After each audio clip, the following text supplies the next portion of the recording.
அனைவருக்கும் வணக்கம். நம்ம இந்த காலேஜ் டிஆர்பி இதில் இந்த கல்வெட்டுகளோடு தொடர்புடைய பல செய்திகள் இதை நான் உங்களுக்கு ஒரு கட்டுரை மாரி இல்லாமல் எல்லா இதுலேருந்தும் உங்களுக்கு தொகுத்து கொடுத்துருக்குறேன். ஏன்னா கட்டுரைன்னு சொல்லிட்டு போனால் எங்களுக்கு டைம் அதிகமாகுது. இதில் உள்ள நோட்ஸை மட்டும் உங்களுக்கு நான் தொகுத்து சொல்லிட்டு போகிறேன். அதாவது இந்த கல்வெட்டுக்கள் அப்படிங்கிறதுக்கு முன்னோடியாக அமைஞ்சது எதுன்னு சொல்லி பார்த்தீங்கன்னா நம்மளுடைய நடுகள். நம்மளுடைய தொல்காப்பியத்திலே பார்த்தீங்கன்னா இந்த கல்வெட்டுகளை பற்றி நடுகள் பற்றிய குறிப்புகள் இருக்குது. அதாவது போரில் வீர மரணம் அடைந்த வீரர்களுக்கு நடுகள் நடும் வழக்கம் இருந்ததை தொல்காப்பியம் எப்படி சொல்லுதுன்னா, காட்சி கால்கோள் நீர்ப்படை நடுகள் சீர்த்த மரபின் பெரும்படை வாழ்த்தல் என்று இம்மூன்று மரபில் கல்லோடு புணர அப்படின்னு சொல்லி குறிப்பிடுது. அப்ப நம்மளுடைய கல்வெட்டுகளை பற்றிய முதல் அந்த நடுகள் அப்படிங்கிறது தான் இதற்கு தோற்றுவாய் அப்படிங்கிறதுல இதுல நடுகளை பற்றி நம்மளுக்கு சொல்லியிருக்கிறாங்க. அதே மாதிரி பார்த்தீங்கன்னா நடுகளில் வீரனுடைய பெயரும் பெருமையும் குறிக்கப்பட்டிருந்தன அப்படிங்கிறத அகநானூறு எப்படி சொல்லுதுன்னா, நல்லமர் கடந்த நானுடை மறவர் பெயரும் பீடும் எழுதி அதர்தொரும் பீலி சூட்டிய பிறங்கு நிலை நடுகள் அப்படின்னு சொல்லிட்டு அகநானூறு சொல்லுது. புறநானூற்றில் என்ன சொல்லியிருக்கிறாங்கன்னா, பெயர் பொறித்து இனி நட்டனரே கல்லும் அப்படிங்கிறது புறநானூறு. எழுத்துடை நடுகள் அப்படிங்கிறது பார்த்தீங்கன்னா ஐங்குறுநூற்றில் இந்த மாரி சொல்லியிருக்கிறாங்க. பிற்காலத்தில் ஔவையார் என்ன சொல்லியிருக்கிறாருன்னா, நல்லார் ஒருவருக்கு செய்த உபகாரம் கல்மேல் எழுத்து போல் காணுமே. இதில் அவர் கல்வெட்டை பற்றி சொல்லலை. ஆனால் கல்வெட்டை நல்லவங்க செஞ்ச ஒருத்தவங்களினுடைய உதவிக்கு உபகாரமாக கல்வெட்டு எழுத்துக்கள் எப்படி அழியாமல் இருக்குமோ அதை போன்றது அப்படின்னு சொல்லிட்டு கல்வெட்டை பற்றிய ஒரு எடுத்துக்காட்டின் மூலமாக அந்த உதவியை விளக்கி இருக்கிறாங்க. இதெல்லாம் பார்த்தீங்கன்னா நம்ம கல்வெட்டு எப்படிங்கிற ஆரம்பிக்குது அப்படிங்கிறதுனால, அதாவது கல்வெட்டோடு தொடர்புடைய ஒரு அறிமுக செய்திகளாக நம்ம பார்க்கலாம். அதேமாரி பார்த்தீங்கன்னா கல்வெட்டுகள் மூலமாக நம்ம எதை தெரிஞ்சுக்கிறோம் அப்படின்னு சொல்லி பார்த்தீங்கன்னா, தமிழரினுடைய பண்பாடு, கொடை, வீரம், அரசாட்சி, நீதி போன்றவற்றை எல்லாம் நம்ம எதான்னு பார்க்கலாம், கல்வெட்டுகளின் மூலம் காணலாம். அதே மாதிரி பார்த்தீங்கன்னா இந்த கல்வெட்டுக்களில் மெய்கீர்த்தி அப்படிங்கிறது ரொம்ப ரொம்ப முக்கியமானது. இந்த மெய்கீர்த்திகள் யார் காலத்துலேருந்து ஆரம்பிக்குதுன்னு சொல்லி பார்த்தீங்கன்னா, அது குறிப்பிட்ட இதுன்னு சொல்ல முடியாது. இருந்தாலும் நமக்கு ராஜராஜ சோழனுடைய காலத்திலேருந்தே நமக்கு மெய்கீர்த்திகள் நமக்கு கிடைக்குது. அப்படி சொல்லி பார்த்தீங்கன்னா ராஜராஜ சோழனுடைய மெய்கீர்த்திங்கிறது ஒரு அரசனினுடைய வெற்றி பெற்ற நாடுகள், அவனுடைய சிறப்புகளை பற்றி இதில் சொல்லியிருப்பாங்க. அப்படி பார்க்கும்போது ராஜராஜ சோழனுடைய மெய்கீர்த்தி எப்படி ஆரம்பிக்குது அப்படின்னு சொல்லி பார்த்தீங்கன்னா, திருமகள் போல பெருநில செல்வியம் தனக்கே உரிமை பூண்டமை மணங்கொல காந்தலூர் சாலை களமறுத்தருளி வேங்கை நாடும் கங்கபாடியும் தடிகைப்பாடியும் நுளம்பப்பாடியும் குடமலை நாடும் கொல்லமும் கலிங்கமும் முரட்டெழில் சிங்கள ஈழ மண்டலம் ரெட்டபாடி ஏழரை இலக்கமும் முன்னீர் பழந்தீவு பன்னீராயிரமும் திந்திரல் வேண்டி தண்டார் கொண்டதன் எழில் வளர் ஊழியில் எல்லா ஆண்டும் தொழுதக விளங்கும் ஆண்டே செழியரை தேசுகொள் கோ ராசகேசரி வர்மரான உடையா ஸ்ரீ ராஜராஜ தேவருக்கு ஆண்டே அப்படின்னு சொல்லியிருக்கிறாங்க. இப்போ இதில் பார்த்தீங்கன்னா இதில் பார்த்தீங்கன்னா என்னென்னா ராஜராஜ சோழன் எந்தெந்த ஊர்களை வெற்றி பெற்றாரு அப்படின்னு சொல்லியிருக்காங்க. முதல்ல என்னது காந்தலூர் சாலை, அப்புறம் கொல்லம், குடமலை நாடு, கங்கபாடி, நுளம்பபாடி, தடிகைப்பாடி, ஈழப்படையெடுப்புகள் அதெல்லாம் பற்றி அதில் ஈழப்படையெடுப்புகள், அப்புறம் பார்த்திங்கன்னா சாளுக்கிய போர், வேங்கை நாட்டு போர், கலிங்க போர், முன்னீர் பழந்தீவு போன்ற பல்வேறு நாடுகளையும் வெற்றி பெற்றதை பற்றி இந்த இதில் அவங்க சொல்லியிருக்கிறாங்க. அதேமாரி பார்த்திங்கன்னா முதலாம் ராஜேந்திர சோழனுடைய இதை பற்றி சொல்லும்போது, பொறுகடல் ஈழத்தரசர்தம் முடியும் ஆங்கவர் தேவியர் ஓங்கெழில் முடியும் முன்னவர் பக்கல் தென்னவர் வைத்த சுந்தர முடியின் இந்திர மாரமும் தொண்டரை ஈழ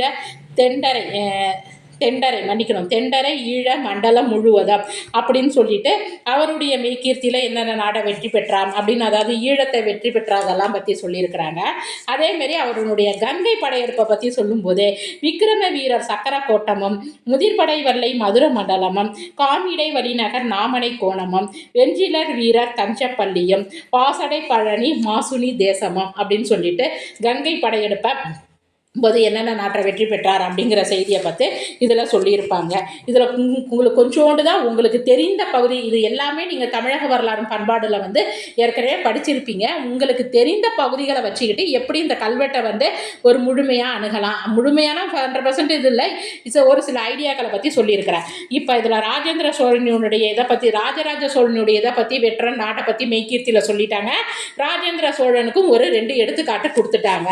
அப்போ இதேமாரி வேற என்னென்ன இருக்குது அப்படின்னு சொல்லிட்டு பார்க்கலாம். நம்ம பார்த்தது பார்த்தீங்கன்னா இப்போ 2 கல்வெட்டுகள் மெய்கீர்த்திகளையும் பற்றி பார்த்தீங்கன்னா அவங்களினுடைய வென்ற நாட்டினுடைய சிறப்பை பற்றி சொல்லியிருப்பாங்க. இது ஏற்கனவே நீங்கள் தமிழக வரலாறு பண்பாடில் படிச்சிருப்பீங்க. அதுலேருந்து தான் எடுத்து கொடுத்துருக்குறேன். திரும்ப உங்களுக்கு நான் எங்கே எடுத்தேன்னு பற்றி சொல்லிடுறேன். அதேமாரி பார்த்தீங்கன்னா இப்போ மெய்கீர்த்தினா அவங்களுடைய வென்ற நாடு மட்டும் கிடையாது, அவங்களினுடைய என்னது நாட்டினுடைய சிறப்பை பற்றி, அவங்கள பற்றி சிறப்பித்து சொல்லும்போது அவங்களினுடைய சிறப்பை பற்றி சொல்லுவாங்க அப்படின்னு சொல்லி, நாட்டினுடைய சிறப்பை பற்றி சொல்லுவாங்க அப்படிங்கிறத வந்து 2ஆம் ராஜராசன், முதல்ல பார்த்தது 1ஆம் ராஜராஜ சோழன், 1ஆம் ராஜேந்திரன், இப்போ பார்க்குறது யாருன்னு சொல்லி பார்த்தீங்கன்னா 2ஆம் ராஜராஜ சோழன். இவருடைய மெய்கீர்த்தி 10ஆம் வகுப்பு ஸ்கூல் புக்கில் இருக்குது. அப்படியே எடுத்து கொடுத்துருக்குறேன். இதையும் நம்முடைய கட்டுரைகளுக்கு பயன்படுத்திக்கலாம். அதாவது இந்த காலேஜ் டிஆர்பி படித்தவங்களுக்கெல்லாம் இந்த ஸ்கூல் புக்கை பார்த்தா கொஞ்சம் வந்து என்ன பண்ணுங்க, கவனம் கொண்டு படிங்க. 100% நீங்கள் இதில் வந்து தரவு பண்ணிட்டு போனீங்கனாலே உங்களுக்கு நல்ல சில புரிதல்கள் வந்து கிடைக்கும். ஆனால் இன்னைக்கு உள்ள சூழ்நிலையில் பார்த்தீங்கன்னா இந்த பிஜிடிஆர்பி பிள்ளைங்க கூட இந்த புக்கை வந்து கொஞ்சம் நல்லா தரவு பண்ண மாட்டேங்கிறாங்க. அது ரொம்ப தவறான செயல். ஏற்கனவே நான் சொல்லியிருக்கிறேன். நம்ம இந்த மாரி தப்பை நம்ம எங்கே பண்ணோம்னு பார்த்தீங்கன்னா யூஜிடிஆர்பியில் அந்த புக்லேருந்து தான் கொஸ்டின் கேட்டாங்க. ஆனால் வந்து என்ன பண்ணிட்டோம், எங்கேருந்தே கொஸ்டின் கேட்டாங்கன்னு சொல்லிட்டோம். மறுபடியும் நம்ம அந்த தப்பை பண்ணக்கூடாது. பிஜிடிஆர்பியாக இருந்தாலும் சரி, காலேஜ் டிஆர்பியாக இருந்தாலும் சரி, 6th to 12th புக்கை 100க்கு 200% ஃபிங்கர் டிப்பில் நீங்கள் வச்சுட்டு போனீங்கனாலே பெரும்பாலான கொஸ்டினுக்கு உங்களால் அணுக முடியும் தான் சொல்கிறேன். 100% இதுக்கு 100க்கு 200 மார்க் எடுக்கணும்னு நான் சொல்ல வரல. அந்த வந்து உங்களுக்கு நல்ல பல புரிதல்களை இந்த ஸ்கூல் புக்கு கொடுக்கும். இப்போ கல்வெட்டை பற்றி நமக்கு எதுவுமே தெரியலன்னா கூட, அந்த இடத்துல கேட்டுட்டாங்க கல்வெட்டை பற்றி எதுவுமே நமக்கு தெரியலன்னா கூட, இந்த மெய்கீர்த்தியை வச்சு நம்ம சில கொஸ்டின்களாக நம்ம வந்து அதை என்ன பண்ணலாம், எழுதலாம். அதாவது நம்ம சில வந்து டிஸ்கிரிப்டிவ் சொல்லும்போது நம்ம இதெல்லாம் எழுதலாம். மறுபடியும் சொல்கிறேன், ஸ்கூல் புக்கை ஏளனமா நினைக்காதீங்க. இது ரொம்ப தவறான இது. ஸ்கூல் புக்கை 100% நீங்க ப்ரிப்பேர் பண்ணிட்டே போங்க. அடுத்து பாருங்க, இப்ப மெய்கீர்த்தியில 2ஆம் ராஜராஜ சோழன் 10ஆம் வகுப்பு புக்கில் இருக்குது.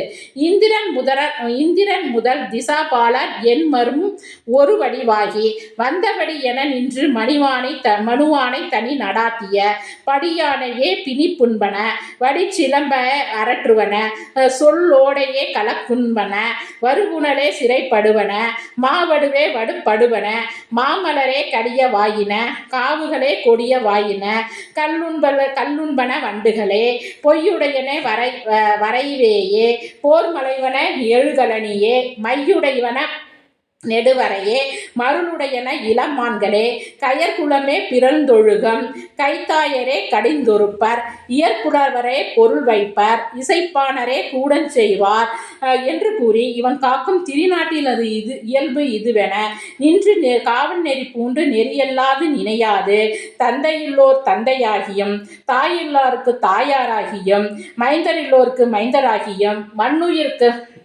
மண்ணுயிராகியம் விழிப்பெற்ற பயன் என்னவும் மெய் பெற்ற பொருள் என்னவும் மொழி பெற்ற பொருள் என்னவும் முகம் பெற்ற பணுவல் என்னவும் எத்துரைக்கு இறைவன் என்னும் யான்சை அப்படின்னு சொல்லியிருக்கிறாங்க. மிகச்சிறந்த ஒரு இலக்கிய பகுதிமா. ரொம்ப இது வந்து இந்த இலக்கிய பகுதியை நம்ம எதோட ஒப்பிட்டு பார்க்கலாம்னா, கம்பராமாயணத்தில் கம்பர் வந்து அதை வந்து சொல்லியிருப்பாரு, வன்மை உண்மையோர் வறுமை இன்மையால் அதே மாதிரி சொல்லியிருப்பாரு. அதே மாரியான ஒரு பகுதி தான் இந்த ராஜராஜ சோழனுடைய 2ஆம் ராஜராஜ சோழனுடைய மெய்கீர்த்தி. இதை வந்து நான் உங்களுக்கு அப்படியே வந்து என்ன பண்ணியிருக்கிறேன்னா நோட்ஸ் மாதிரி எடுத்து கொடுத்துருக்கிறேன். எவ்வளோ அழகான பாடல்கள் பாருங்க. இந்திரன் முதலாக திசை பாலகர்கள் 8 பேரும் ஓர் உருவம் பெற்றது போல் யார் ஆட்சி செலுத்துறானா, சோழன் ஆட்சி செலுத்தினானாமா. அவனுடைய நாட்டில் இன்னென்ன நடக்குது இன்னென்ன நடக்கலை அப்படிங்கிறத பற்றி நம்மளுக்கு பிற்காலத்தில் கம்பராமாயணத்தில் பார்த்த மாதிரியே கம்பராமாயணத்தில் சொல்லியிருக்கிற மாதிரியான ஒரு பகுதிகள் இதில் பாருங்கள் என்ன சொல்லியிருக்கிறாங்க அப்படின்னு சொல்லி பாருங்கன்னா, படி யானையே பிணி புண்பன. அப்பனா யானைகள் மட்டுமே பிணிக்கப்படுவன. யார் பிணிக்கப்படுவதில்லை? மக்கள் பிணிக்கப்படுவது இல்லை. வடி சிலம்பே அரற்றுவன. சிலம்புகள் மட்டுமே புலம்புகின்றன. யார் புலம்புவதில்லை? மக்கள் புலம்புவதில்லை. சொல்லோடையே கலக்குண்பன. ஓடைகள் மட்டுமே கலக்கமடைகின்றன. மக்கள் கலக்கமடைவதில்லை. வருபுணலே சிறைப்படுவன. புனல் மட்டுமே அடைக்கப்படுகின்றது. புனல்னா இந்த இடத்துல என்னது? ஆற்று நீர், ஏரி நீர். ஏன்னா பாசனத்துக்காண்டி புனல் நீரை அடைக்கிறாங்க, மக்களை அடைக்கிறது கிடையாது. மாவே வடுப்படுவன. மாங்காக்கள் மட்டுமே வடுப்படுகின்றன. வடுப்படுகின்றன, காயப்படுகின்றன. மக்கள் வடுப்படுவதில்லைன்னா என்ன அர்த்தம்? மக்கள் ஒருத்தருக்கு ஒருத்தர் அடிச்சுக்கிறது கிடையாது. மாமலரே கடிய வாயின. மலர்கள் மட்டுமே பறிக்கப்படுகின்றன. மக்கள் உரிமைகள் பறிக்கப்படுவது இல்லை. காவுகளே கொடிய வாயின. காடுகள் மட்டுமே கொடியவனாக இருக்குது. யார் கொடியவனாக இல்லை? மக்கள் கொடியவராய் இல்லை. வண்டுண்பன வண்டுகளே. வண்டுகள் மட்டுமே தேனை உண்கின்றன. மக்கள் என்ன உண்பது கிடையாது? கல் உண்பது இல்லை. பொய்யுடையன வரைவேயே. அதாவது மலைகள் மூங்கில்கள் மட்டுமே உள்ளிடின்றி வெறுமையாய் உள்ளது. மக்களிடையே வெறுமை இல்லை. வெறுமை இல்லைன்னா வறுமை இல்லைன்னு அர்த்தம்.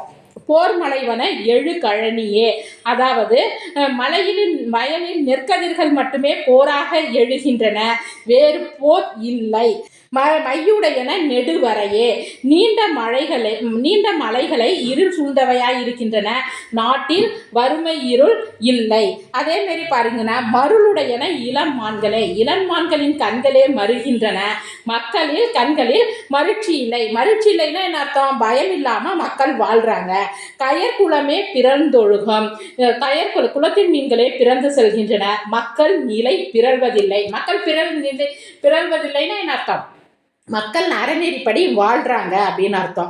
கயத்தாரே கடிந்தொறுப்பார். அதாவது செவிலி தாயாரே சினம் காட்டுவார். வேறு யாரும் என்ன பண்ண கிடையாது?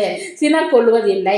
அதாவது செவிலி தாயின் குழந்தைங்களை வளர்க்குற இடத்துல மட்டும்தான் என்ன பண்றாங்க? கண்டிப்போட வளர்க்குறாங்க. மற்ற இடங்கள்ல சினம் இல்லை. இயற்புலவரே பொருள் வைப்பார். இயற்புலவர்னா என்ன அர்த்தம்? புலவர் பாட்டில் மட்டுமே பொருள் இருக்கின்றது. அதாவது புலவர்கள் தங்களுடைய பாட்டுல மட்டும்தான் பொருளை மறைச்சி வச்சிருக்கிறாங்க. வேற யாரும் பொருளை மறைப்பது கிடையாது. இசைப்பானரே கூடம் செய்வார். இசைப்பானவரே தெருவில் கூடி ஆடி பாடுவார். தேவையற்றது வேறு யாரும் அவ்வாறு செய்வதில்லை என்று கூறி இவன் காக்கும் திருநாட்டின் இயல்பு. இந்த மாதிரி என்ன பார்த்து இந்த மாரி இயல்புடைய நாட்டை ராஜராஜ சோழன் நெறிப்படி ஆண்டு வருகின்றான். இந்நெறியல்லாது இதுவென நின்று காவல் நெறி பூண்டு நெறியல்லாது நினையாது. அதாவது வேற ஒண்ணும் கிடையாது. இந்த மாரி காவல் காத்து அவன் இந்த ராஜராஜ சோழன் எப்படிப்பட்டவனாக இருக்கின்றான் அப்படின்னு சொல்லி பார்த்தீங்கன்னா, தந்தை இல்லாதவருக்கு தந்தையாய், தாய் இல்லாதவருக்கு தாயாய், மகன் இல்லாதவருக்கு மகனாய், உலகில் உள்ள உயிர்களுக்கெல்லாம் என்னவாக இருக்கின்றான்ங்கிறாங்க? உயிராகவும் இருக்கின்றான். விழி பெற்ற பயனாகவும் மெய் பெற்ற அருளாகவும் மொழி பெற்ற, என்ன அருமையான வரிகள் பாருங்க. விழி பெற்ற பயன் என்னவும் மெய் பெற்ற பொருள் என்னவும் மொழி பெற்ற பொருள் என்னவும் முகப்பெற்ற பணுவல் என்னவும். அதான் விழி பெற்ற பயனாகவும் மெய் பெற்ற அருளாகவும் மொழி பெற்ற பொருளாகவும் புகழ்பெற்ற நூல் போலவும் அவன் திகழ்கின்றான் அப்படின்னு சொல்லிட்டு யாரை பத்தி சொல்றாங்க? இரண்டாம் ராஜராஜ சோழனை பத்தி இதுல உங்களுக்கு சொல்லியிருக்கிறாங்க.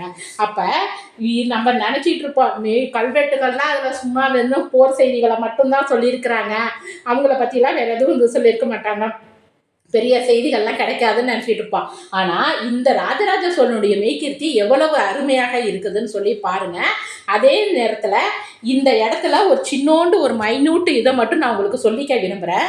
இந்த மெய்கீர்த்திகள், அதாவது கல்வெட்டுகளில் எழுதப்படுகின்ற எழுத்துக்களில் சில நேரங்களில் பிழைகள் இருக்கலாம். ஏன்னா அதில் ஒருத்தவங்க எழுதி இன்னொருத்தவங்க கல்லில் எழுதப்படுறதுனால ஒரு சில எழுத்து பிழைகள் இருக்கலாம். அதாவது அதாவது இந்த மனுவானை தனு நடாத்திய இந்த இடத்துல கொஞ்சம் இந்த சொல்ல பாருங்க. அப்ப இப்ப கல்களில் எழுதப்படும் போது அதனுடைய எழுத்து போக்கு எப்படி இருக்குன்னா, அவங்களுக்கு துணைக்கால் இட்டு எழுத முடியாது, ஒத்த கொம்பு ரெட்டை கொம்பு போட்டு எழுத முடியாது, சுழித்து எழுத முடியாது. அப்ப இதையெல்லாம் அவங்க எழுதும் போது கல்வெட்டுகளில் பொறிக்கும் போது சில இடர்பாடுகள் ஏற்படுது. இதற்கு ஏற்பத்தான் என்னவாக இருக்கும், கல்வெட்டுக்கள்ல செய்திகள் இருக்கும். அப்ப அதை மெய்ப்பு திருத்தம் பண்ணி இந்த மாதிரி ஒரு வடிவில் கொண்டு வரும்போது நமக்கு ஒரு சில பிழைகள் இருக்குது. ஆனா இலக்கிய நிலையில நோக்கும் போது மிகச்சிறந்த இலக்கிய பாடல் நயமும் இலக்கிய நயமும் கொண்ட வரியாக இந்த ராஜராஜ சோழனுடைய மெய்கீர்த்தியானது அமைஞ்சு இருக்குது. அப்ப இது வரைக்கும் நம்ம 2 எடுத்துக்காட்டு உங்களுக்கு கொடுத்துட்டேன். அதாவது முதலாம் ராஜராஜ சோழனுடைய வெற்றி பெற்ற நாடுகள் பற்றிய மெய்கீர்த்தி, 2ஆம் ராஜேந்திர சோழனுடைய வெற்றி பெற்ற மெய்கீர்த்தி, 2ஆம் ராஜராஜ சோழனுடைய மெய்கீர்த்தியில் இடம்பெறுகின்ற இலக்கிய நயங்கள். இப்போ 3 வரிசையா பார்த்துட்டோமா. இது அங்கங்க உள்ள எடுத்துக்காட்டு. இப்போ பார்த்தீங்கன்னா இப்போ நம்ம கல்வெட்டுகளினுடைய மெய்கீர்த்தி பற்றி பார்த்தோம். இதில் மேலும் சில செய்திகள் என்னென்ன இருக்குங்கிறத அப்படியே உங்களுக்கு நான் இது கட்டுரை மாரி கொடுக்கல, நோட்ஸ் மாரி தான் கொடுக்குறேன், ரேண்டமாக கொடுத்துருக்குறேன். அப்போ கல்வெட்டுகளினுடைய தொடக்கங்கிறது எப்படி இருக்குன்னு பார்த்தீங்கன்னா ஸ்வஸ்தி அப்படின்னு சொல்லியிருக்கோம். அதாவது மங்களம் உண்டாக்கம் அப்படிங்கிற சொல் தான் பெரும்பாலும் இருக்குது. 16ஆம் நூற்றாண்டிலிருந்து தான் அருளிச்செயல ஹரி நன்றாக குருவே துணை, ஹரி சுபமஸ்து, ஹரி ஸ்ரீ கணபதியே நம, சிவநயம் போன்ற சொற்கள் கல்வெட்டினுடைய தொடக்கமாக அமைந்துள்ளது. அதாவது அதனுடைய சமய பொருண்மைக்கு ஏற்ப ஹரிங்கிறது ஆரம்பிக்கிறதா சிவன்கிறது ஆரம்பிக்கிறதா அப்படிங்கிறது நமக்கு என்னவாக இருக்குன்னு சொல்லி பார்த்தீங்கன்னா தொடக்கமாக இருக்கும். அதே மாரி பார்த்தீங்கன்னா இந்த கல்வெட்டுகளினுடைய கொடையளித்த மன்னனினுடைய பெயர், ஆட்சியாண்டு, அதற்கப்புறம் பார்த்தீங்கன்னா சோழர் கல்வெட்டுகளில் அரசனது பெயரையும் ஆட்சியாண்டை குறிக்கும். முன்னர் மெய்கீர்த்தி என்ற பகுதியை முதலாம் ராசராசன் காலத்தில் இருந்து கொண்டுள்ளன. மெய்கீர்த்திகளில் இருந்த மன்னனின் அருள் செயல்கள், போர் வெற்றிகள், அறக்குடைகள், விருது பெயர்கள் மண்டலைன் பண்ணிக்கோங்க. இதை ஏன் நான் உங்களுக்கு விருது பெயர் அப்படின்னு சொல்லிங்கிறது முக்கியமானது அப்படின்னு சொல்லி பார்த்தீங்கன்னா, கடந்த இப்போ ஒரு 2 நெட் எக்ஸாமுக்கு முன்னாடி ஒரு நெட் எக்ஸாமில் பாண்டியர்களுடைய 3ஆம் பாண்டியவர்மர் ஏதோ ஒரு பேரில் அவரினுடைய பட்டப்பெயரை பற்றி ஒரு கொஸ்டின் கேட்டிருந்தாங்க. நம்ம எல்லாமே ஃபோக்கஸ் பண்ணி என்ன படிச்சுட்டு இருப்போம், ஒன்று சங்க இலக்கியம் அல்லது பக்தி இலக்கியம் அல்லது இக்கால இலக்கியம் அப்படின்னு சொல்லிட்டு நம்ம கைக்கு கிடைச்சதை மட்டும் பார்த்துக்கிட்டு இருக்கிறோம். ஆனால் அதை தாண்டி இப்போ சமீப காலமாக வரலாற்று தொடர்புடைய செய்திகள் நெட் எக்ஸாமில் அதிகமாக கேட்குறாங்க. அதை கொஞ்சம் நோட் பண்ணி வச்சுக்கோங்க. 2 எக்ஸாமுக்கு முன்னாடி ஒரு கரெக்டாக 2 எக்ஸாமா 3ஆவது எக்ஸாமான்னு எனக்கு கரெக்டாக ஞாபகம் இல்லை. ஒரு எக்ஸாமில் பாண்டியரினுடைய பட்டப்பெயர்களை பற்றி கேட்டிருந்தாங்க. அதனால தான் இந்த விருது பெயர்கள் முக்கியமானது அப்படின்னு சொல்கிறேன். பெரும்பாலான கல்வெட்டுகள் கோயில்களுக்கு நிலம் தானமாக வழங்கியதையோ நந்தா விளக்கு எரிப்பதற்கு ஆடு மாடு பசு கொடுத்ததையோ தான் குறிக்கின்றன. நிலம் கொடுக்கப்பட்டிருந்தால் அந்நிலத்தின் 4 எல்லைகளும் தெளிவாக குறிப்பிடப்பட்டுள்ளது. ஆடு பசு முதலியன கொடுக்கப்பட்டிருந்தால் அவற்றின் எண்ணிக்கையும் பொன் தானியம் வழங்கப்பட்டிருந்தால் அவற்றின் அளவும் தெளிவாக குறிக்கப்பட்டிருக்கும். அதாவது அப்போ கல்வெட்டுகளில் என்னன்னு சொல்லி பார்த்தீங்கன்னா இந்த மாதிரியான சில விருதுகள், தானம் அளித்தது, பொதுவாகவே நம்மளுக்கு கல்வெட்டுனா தானம் அளித்தது அப்படிங்கிறத பற்றி தான் நம்ம பார்த்துருப்போம். அதே மாரி பார்த்தீங்கன்னா கல்வெட்டுகளுக்கு, அதாவது கல்வெட்டின் முடிவில் எப்படி இருக்கும் அப்படின்னு சொல்லி பார்த்தீங்கன்னா, கொடையை பன்மகேஸ்வரர் ரக்ஷை என்றோ அல்லது வைஷ்ணவர் ரக்ஷை அப்படிங்கிற குறித்துட்டு கொடைக்கு தீங்கு நினைத்தாலோ, அவங்க கொடுக்குற அந்த கொடை பொருளுக்கு தீங்கு நினைத்தாலோ அல்லது அதற்கு தீங்கு செய்தாலோ கங்கை கரையிலே காராம்பசுவை கொன்ற தோஷத்திற்கு போவார்கள். அதாவது இந்த தப்பு செஞ்சா உங்களுக்கு இந்த பாவம் சேரும் அப்படின்னு சொல்றாங்க. இத்தர்மத்துக்கு அகீதம் நினைத்தார் கங்கையிடை குமரியிடை 700 காதத்திலும் செய்தார் செய்த பாவத்து படுவார் அப்படின்னு சொல்றாங்க. அப்புறம் காப்பவர்கள் அடி என் முடிமேன், அதாவது இதை காக்காம செஞ்சவங்க என்னென்ன பாவம் அடைகிறாங்க அப்படின்னு சொல்றாங்க. அதே மாரி பார்த்தீங்கன்னா காப்பவர்கள் இந்த கொடையை காப்பவங்களினுடைய பாதங்களை என்னுடைய தலை மேலே வச்சுக்குவேன், அதாவது காப்பவர்கள் அடி என் முடிமேலின் அப்படிங்கிறாங்க. இத்தன்மத்தை ரசித்தார் அஸ்வதை மேல யாகம் செய்த பலன் எய்துவராகவும், அதேமாரி இந்த தர்மத்தை காக்கிறவங்க, அதாவது இந்த கொடை செய்தவர்கள் காக்கிறவங்க, அதாவது அஸ்வமேத யாகம் செய்த பலனை அடைவார்களாக அப்படின்னு சொல்லுவாங்க. அதேமாரி இன்னொரு செய்தியையும் அப்படியே சொல்லிடுறேன். அதாவது இந்த தர்மமானது, கொடையானது எத்தனை காலத்துக்கு செல்லும் அப்படின்னு சொல்லும்போது ஒரு வரிகளை குறிப்பிடுவாங்க. சந்திர சூரியர் உள்ளவரை உள்ள காலம் மட்டும் இக்கொடைகளும் நற்செயல்களும் தொடரும் அப்படின்னு சொல்லுவாங்க. அதே மாதிரி பார்த்தீங்கன்னா கல்வெட்டுகளுக்கு வந்து இந்த கல்வெட்டுகளில் நம்ம பார்க்கும்போது பல்வேறு செய்திகள் இடம்பெற்றிருக்கு. குறிப்பிட்ட 1-2 மட்டும்தான் நான் உங்களுக்கு வந்து எடுத்து காட்டியிருக்கிறேன். அதோடு தொடர்புடைய ஒன்று தற்காலத்தில் இன்னைக்கு கல்வெட்டுகள் என்ன கிடைச்சிருக்கு, அந்த கல்வெட்டுகளில் கிடைச்சதுல ஒரே ஒரு இன்னைக்கு கிடைச்ச கல்வெட்டுகளில் ஒரே ஒரு கல்வெட்டில் வந்து ஒரு செய்தி, எனக்கு ஒரு செய்தி வித்தியாசமாக பட்டுச்சு. அந்த செய்தியை முழுசும் உங்களுக்கு நான் இதில் கொடுத்தறேன். இப்போ அதாவது ஒரு வணிக குழு பற்றிய கல்வெட்டு அண்மை காலத்தில் கிடைச்சிருக்கு. அதை பற்றி ஒரு தினசரி செய்தி பத்திரிகையில் வந்துச்சு. அதை வந்து நான் உங்களுக்கு எடுத்து நியூஸாக கொடுத்துருக்குறேன், அதாவது செய்தியாக கொடுத்துருக்குறேன். ஒரு விஷயம் தெரிஞ்சுக்கோங்க, தமிழ் படித்தவங்க எல்லாமே என்ன நினச்சிட்டு இருக்கிறாங்க, பழம்பெருமை பேசுகிறவங்கன்னு நினச்சிட்டு இருக்கிறாங்க. அந்த பழம்பெருமை மூலமாக நம்ம என்ன செய்தி அறிஞ்சுக்கிறோம், இதன் மூலமாக இனி வரும் காலங்களுக்கு நம்ம என்ன செய்தியை சொல்கிறோம் அப்படிங்கிறதுலாம் ரொம்ப முக்கியமானது.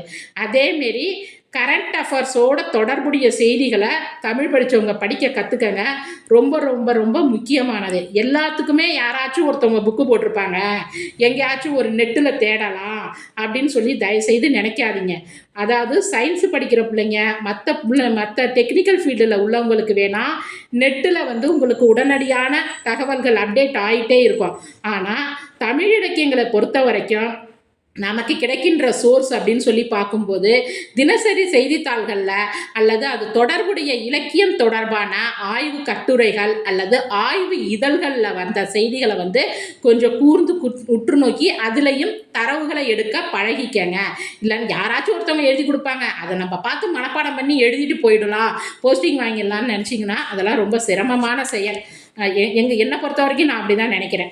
இப்போ இந்த வணிக குழு கல்வெட்டு வந்து ஒரு பத்திரிகை செய்தியாக வந்துச்சு. அதில் அவ்வளோ செய்தி சொல்லியிருக்கிறாங்க. அதனால தான் நான் உங்களுக்கு எழுதி காட்டியிருக்கிறேன். புதுக்கோட்டை மாவட்டத்தில் தன்னாங்குடியில் பிலிப்பட்டியில் ஒரு தனியார் வயலில் இப்போ தற்காலத்தில் ஒரு கல்வெட்டு கண்டெடுத்திருக்கிறாங்க. அந்த கல்வெட்டு வந்து கிபி 10ஆம் நூற்றாண்டை சார்ந்த கல்வெட்டு. கிபி 984ஆம் ஆண்டு. யாருடைய காலம்னு சொல்லி பார்த்தீங்கன்னா உத்தம சோழன் காலம்.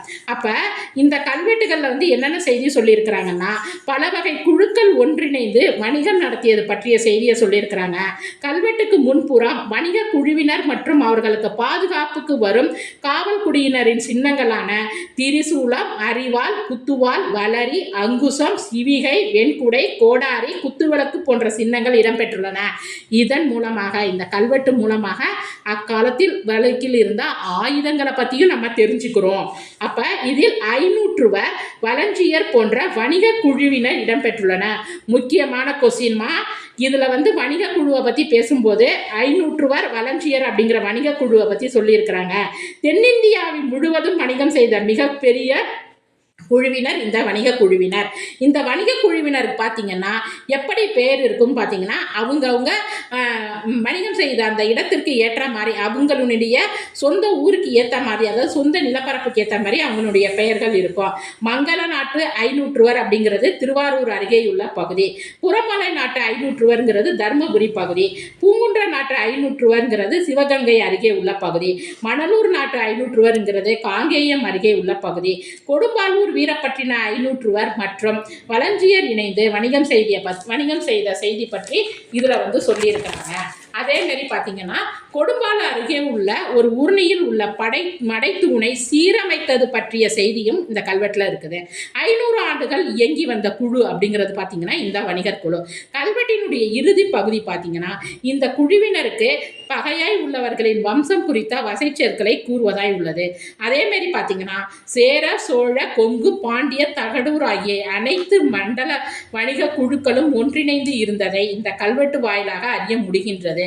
வணிகர்களுக்கு காவலாக வளரி படையினரும், அண்டர்லைன் பண்ணிக்கோங்க, நம்மளாம் வளரி கருவியை பற்றி சொன்னால் நமக்கு வந்து புரியாது. அப்போ அந்த வணிக குழு வளரி அப்படிங்கிற வளரி அப்படிங்கிற ஒரு ஆயுதத்தை வச்சுருந்தாங்க.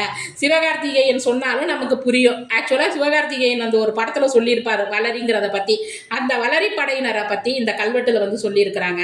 அத்திகோசத்தார் என்னும் யானை படையினர் சென்றிருந்ததை அங்குசம், வளரி போன்ற சின்னங்கள் வாயிலாக அறிய முடிகின்றது. அப்போ இந்த வணிகக்குழு கல்வெட்டை பற்றி இதை பற்றி நீங்கள் எங்கேயாச்சும் புக்கில் தேடுனீங்கன்னா சத்தியமாக கிடைக்காதுங்க உங்களுக்கு. அன்னன்ன காலத்தில் கரண்ட் அஃபேர்ஸில் கல்வெட்டோடு தொடர்புடைய செய்திகளை, கல்வெட்டோ மற்ற எதாக இருந்தாலும் சரி தமிழோடு தொடர்புடைய செய்திகளை படிக்க வந்து கற்றுக்கங்க. ஏன்னா ஒரு ஐஏஎஸ் ஐபிஎஸ் படிக்கிறவங்க தான் நியூஸ் பேப்பரை பார்த்து கரண்ட் அஃபேர்ஸ்லேருந்து செய்திகள் எடுக்கணும் கிடையாது. ஒரு காலேஜ் லெக்சரர் படிக்கிறவங்களும் நியூஸ் பேப்பரை பார்த்து கரண்ட் அஃபேர்ஸில் செய்திகள் வந்து எடுக்கலாம். அப்படிங்கிறதுக்கு இந்த கல்வெட்டு செய்தி வந்து உங்களுக்கு மிகச்சிறந்த உதாரணமாக இருக்கும். இப்போ கல்வெட்டுன்னு சொல்லி பார்க்கும்போது கல்வெட்டில் என்னென்ன பகுதிகள் இருக்குது, நம்ம இதுவரைக்கும் படித்த புத்தகங்களில் என்ன இருக்குது, ஸ்கூல் புத்தகங்களில் என்ன இருக்குது, இன்னைக்கு கல்வெட்டில் கிடைச்சதுலேருந்து நம்ம என்னென்ன செய்தியை தெரிஞ்சுக்கிட்டோம். அப்போ வணிக குழு அப்படிங்கிறது முன்னோடியாக இன்னைக்கு உலகமே வணிகமயமாக இருக்குது. அப்போ இந்த வணிகமயத்துக்கு நம்மள்ட்ட பழங்காலத்தில் இருந்த வணிக குழுக்கள் என்ன, அதற்கு பாதுகாப்பாக இருந்த கருவிகள் என்னென்ன, அப்புறம் அதில் சொல்லப்படுகின்ற பிற செய்தி, அந்த மடைத்தூணை சீரமைத்தது, ஊருணி முக்கியமாக நல்லா கவனிச்சுக்கோங்க. நீர் மேலாண்மை தத்துவத்தில் நீர் மேலாண்மையில் இந்த மடைத்தூணை சீரமைத்ததை வந்து நீர் மேலாண்மை தத்துவத்தில் வரும். அப்படிப்பட்ட செய்தியும் எதில் இருக்குது, கல்வெட்டில் இருக்குது. அப்போ ஒரு செய்தின்னு எடுத்தால் அதை பல்வகை கண்ணோட்டத்தில் என்ன பண்ணிக்கணுக்காங்க பார்க்க முயற்சி பண்ணுங்க. நன்றி, வணக்கம்.